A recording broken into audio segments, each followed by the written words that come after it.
Hi, welcome to Australia, and you're obviously seeing a little bit of our world, but I understand you've developed a drowning prevention strategy in the United States, in your area.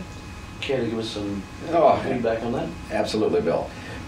We've tried to emulate the model that Laurie Lawrence has created with Kids Alive here in Australia.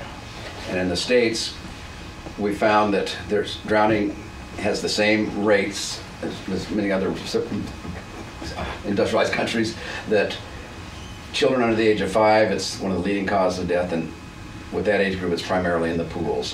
What we've called our program is the Safer 3, and we've tried to look at the 3 common elements of any drowning event, which would involve water, a participant, typically a kid, and then a response capability.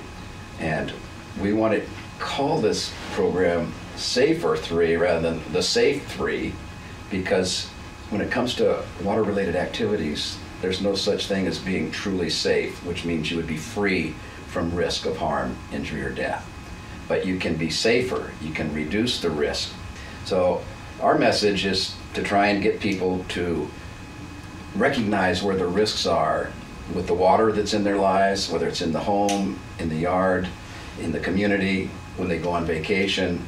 What precautions can they take? What strategies can they employ to help reduce that risk, such as barriers, putting an isolation fence around the backyard pool, or alarms on the doors and entries to the backyard.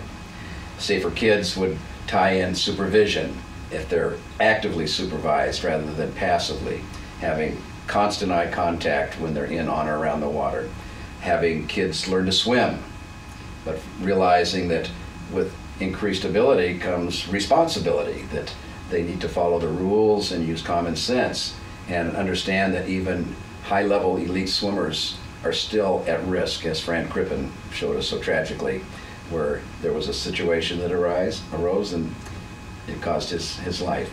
So the risk can be very minimal, it can be very great, and it's constantly changing throughout our lives with our travels, with the growth and development of our children. And then the final line of defense would be CPR. Are we prepared for a safer response? Do we know rescue techniques? Do we have a rescue plan in action?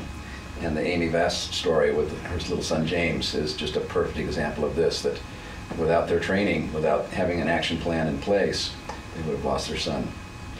Johnny, I know you're heavily involved in the Learn to Swim operation. We in Australia, of course, are 23 million people.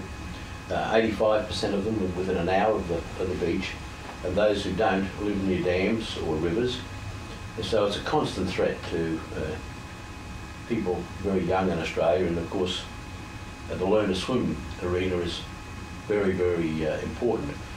Do you want to give us some thoughts on Learn to Swim and how it operates in your part of the world? Well, I wish we had the aquatic culture that's here in Australia. With our population of 300 million, there is over half our population that doesn't know how to swim. And of the half that does know how to swim, probably half of them would be uncomfortable or afraid to go into the ocean or swim in water that's deeper than their height. So our challenge is to try and create an interest in learning how to swim. Where we live in Southern California, it's a little closer to the culture of Australia.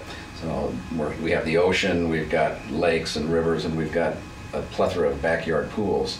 So swimming is pretty much in a lot of people's minds.